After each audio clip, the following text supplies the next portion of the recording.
tied in with the vertebrae. Okay. The last part on the skull is the lacrimal, and that's this little indentation right next to the nose and the eye sockets. It's these little dents. So that's the lacrimal. We're going to move on to the vertebrae.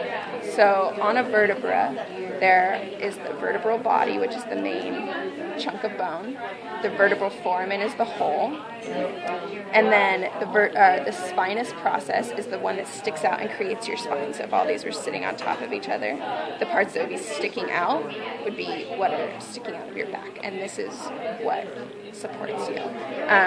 The transverse process go transverse. So spinous sticks out one, and the transverse processes are the two parts that stick out.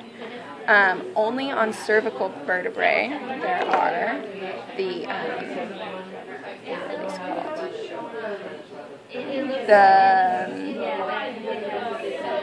These three holes. So they have three holes. Okay, and then on the two cervical vertebrae, there's the 1 and 2. There's the atlas and the axis. The atlas is number 1, and the axis is number 2. And this is the odontoid process, which is the little knob. These areas are where the occipital condyles sit from the skull. The one that looks like a moose is the lumbar vertebrae, and these are in the lumbar region above the sacrum and coccyx.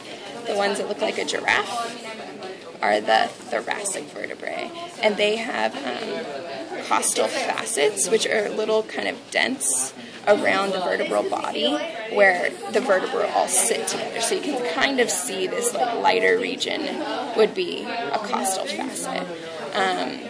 The sacrum is on the bottom. We don't have that. This is the sacrum, and it's 5 vertebrae fused together. And the sacral foramina are the holes. So foramen are holes, sacral foramina are the holes around in the sacrum.